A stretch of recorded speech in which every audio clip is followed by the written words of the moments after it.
So hello and welcome back to the walkthrough series, and in this episode we are continuing our look at 9618 variant 42 of October November 2023, and we are looking at question number 2, and we'll be doing the Java implementation for this question. So let's go ahead and check it out. So it says here that an integer is said to be divisible by another integer if the result of the division is also an integer. Okay, that's all right. So for example, 10 is divisible by 1, 2, 5, and 10. So we have those examples going on there. Then 10 is not divisible by 4. Then 10 divided by 4 is 2.5, right? So they're just demonstrating that 10 is not divisible by 4. So 1, 2, 5, and 10 are said to be the divisors of 10. The iterative function, iterative calculate, totals all the divisors of its integer parameter and returns this total. Here's an example. If the parameter is 10, the total will be 18. That is to say 1 plus 2 plus 5 plus 10. Then if the parameter is 4, the total will be 1 plus 2 plus 4. Then we find the sum, as it were. So we have pseudocode for the function iterative calculate, and this is the implementation going on there. So our task here is to write program code for the iterative calculate function. So essentially, they just want us to translate this pseudocode into program code, as it were. So let's actually go ahead and look at the implementation here. We'll start with the function header. So you can see that the function header is an iterative. Iterative calculate is going to take a number, an integer parameter, right, of code number. Then we are going to return an integer. So we already know that our return type is going to be an int. So you can see that our method data right here, it's actually it's going to return an integer, then it's going to take that number right there. And of course, you see that we are declaring and initializing these two variables, a total and to find. So we do that here on line 7 and 8. Then for the while loop, we are saying that while a number is not equal to 0, then we drop into the body of the while loop. So that's what we are also doing here. So while a number is not equal to 0, then we are going to run that if statement. So we are going to check if to find a modulus number is equal to 0, then we simply take that number and add it to the total. Then of course, after the if statement, we are decrementing number by 1. So that's what we are doing on line 13. That's what the double equal sign means in Java. It simply means decrement by 1. The opposite is also true. A double plus simply means that you are incrementing the number by 1. Then ultimately we are returning total, and that's what we are doing on line 15. So this one was really a very easy question. If you really understand pseudocode and as well as your chosen programming language, in this particular case, if you really understand the Java, it was a giveaway question, as it were, the entire question really.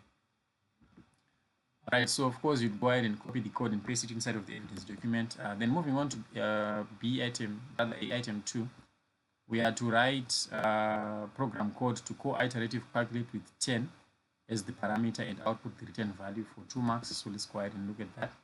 So obviously you need to call your function inside of the main function or inside of the main method right here. So you see that on lines 32, rather lines 33, we are calling iterative calculate, passing 10 as an argument. Then we are restoring that inside of that integer called result 1. Then of course on line 34, we are simply outputting that iterative calculate code with 10 is going to give us a result of that much.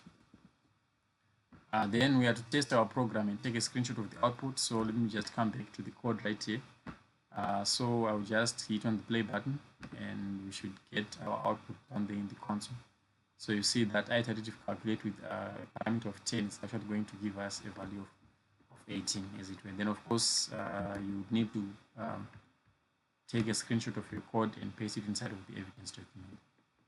Then moving on to part B, we have the iterative calculate function, but this time it's been rewritten to a recursive function.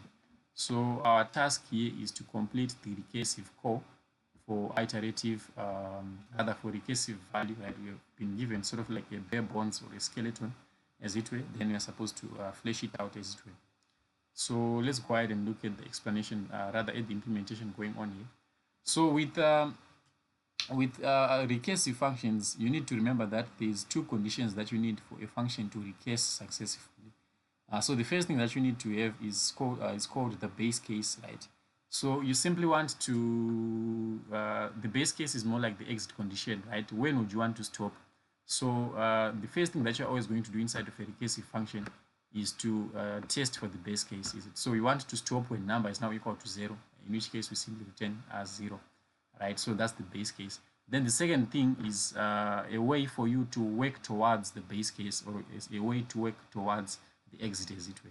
So the way we are going to exit the function is actually inside of this the body of this else clause right there. What did I do there? Let me just press Ctrl Z. Alright, so this is how we are going to work towards our exit, right? So the first thing that we are going to do on line 23, we are checking to see if to find modulus number is equal to 0. Then we are simply going to call the same function, recursive value with the number minus 1, then with the defined variable. Then we are also going to add the number there, right? Then we are simply going to return. Otherwise, we are simply going to return recursive. We are just going to call recursive with number minus 1.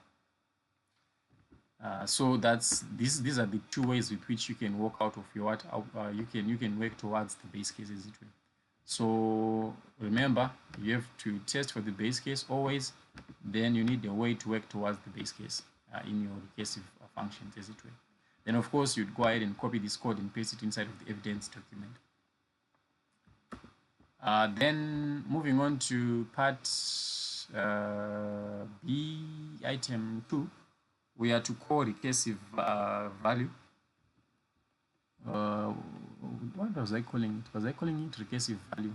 All right, so we are to call recursive value with 50 and 50. So let's go ahead and look at that. So you come to the main method and you pass 50 as the first argument and 50 as the second argument. Then you simply output the result there on line 38. Then we have to run our program and take a screenshot of the output. So let's go ahead and do that. So we are simply going to click on the play button, and you see that we get our output right there is 93.